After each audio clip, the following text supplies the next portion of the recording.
Yeah, one of the exciting things that's happening right now is I'm coming to the realization that this is a time in history where it's not enough to know. This is a time in history to know how. Let's demystify just one simple process. If you believe at all that your thoughts have something to do with your life or something to do with your health, and the research points the finger that 90% of the thoughts that you think are the same thoughts as the day before. As long as you're thinking the same, more than likely your life or your health is going to stay the same, because the same thoughts lead to the same choices. The same choices lead to the same behaviors. The same behaviors create the same experiences. And the same experiences produce the exact same emotions. And those same emotions influence our very same thoughts. And our biology, our neurocircuitry, our neurochemistry, our hormones, our gene expression stays the same because we're the same. And the principle is nothing changes in our life until we change. So then, the principle in neuroscience says that nerve cells that fire together wire together. If you keep thinking the same thoughts, making the same choices, doing the same things, reproducing the same experiences that stamp the same networks of neurons into the same patterns, all for the familiar feeling called you, in time we begin to hardwire our brain and condition our body emotionally to become more of a subconscious program. So 95% of who we are by the time we're in our mid-30s or middle life is a set of memorized behaviors, unconscious habits, automatic emotional responses, hardwired thoughts, beliefs, perceptions that function automatically. So if you believe in that idea, then if you wake up in the morning and you think about your problems and your brain is the record of the past. Those problems are connected to certain people and certain objects and things at certain times and places. The moment you start thinking about your problems, really much you're remembering your past, and every one of those problems has an emotion associated with it. So the moment we feel unhappy, the moment we feel anxiety, the moment we feel unworthy, now our body's in the past. So thoughts become the language of the brain and feelings become the language of our body, and how we think and how we feel is our state of being. But it only takes a thought and a feeling, an image and an emotion, a stimulus and a response, and you're starting the conditioning process, and you're conditioning your body emotionally into the known, into the past. You do that enough times, the body's so objective that it doesn't know the difference between the real life experience that's creating that emotion and the emotion that person's fabricating by thought alone. The body's believing it's living in the same past experience 24 hours a day, 7 days a week, 365 days a year. Now, the person sees you for 6 months, they start a great program, they start making the right choices, and they start feeling better. And then once they make the wrong choice, then it's a downward spiral back to the old unconscious habits and emotional condition. They feel unworthy again.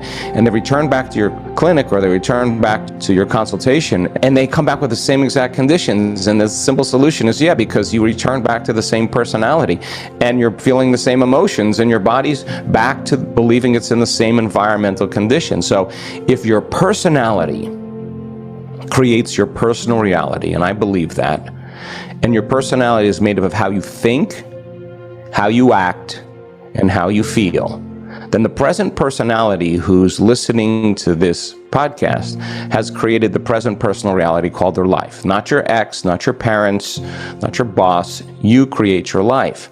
So it makes sense then, if you wanted to create a new personal reality, you'd have to change your personality.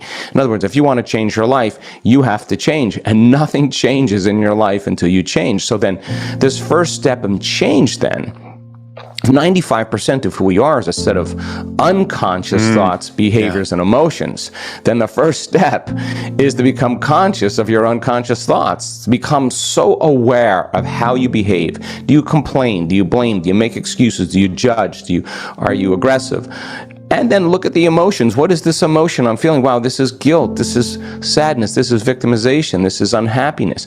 Name it, so now you're so conscious of it that you don't go unconscious and return back to the same self. And how many times do we have to forget until we stop forgetting and start remembering? That's the moment of change. And what are the emotions of stress and survival?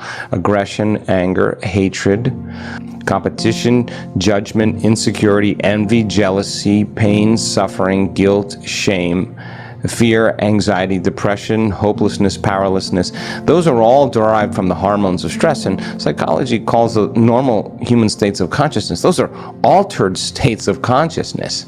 And so then, if you're living in emergency and your response to your coworker, to your boss, to the traffic, to the news, to whatever it is, weakens the organism, and you're switching on that emergency system over time. No organism can live in emergency mode for an extended period of time. You're drawing from the body's vital resources, and you're converting all of its energy into chemistry for some threat, real or imagined. Okay, so then if you keep doing that in chronic conditions, there's no energy for growth and repair. There's no energy for long-term building projects. The immune system dials down. The digestive system becomes out of phase. Hormones change. Our cardiovascular system changes. Our respiratory system changes. This is because the body is believing it's living in a dangerous environment, okay? So the problem then becomes that the arousal of these stress hormones that create fear, that create anger, aggression, or create pain, give the body a rush of energy. Now, people become almost like an addict. They need the problems in their life to reaffirm their addiction to that arousal, to that emotion. Yeah. And now, if you can turn that response on by thought alone, number one, you become addicted to your own thoughts. And number two, you become addicted to the very life, the life that you don't even like. So then you ask the person, why are you this way? And they'll say, I am this way because of this event that happened to me 5 years ago. Well, what that really means is they had some really profoundly emotional experience. And the stronger the emotion we feel, the more altered we feel inside of us, the more we pay attention to what causes it. And the brain freezes a frame and takes a snapshot, and that's called the long-term memory.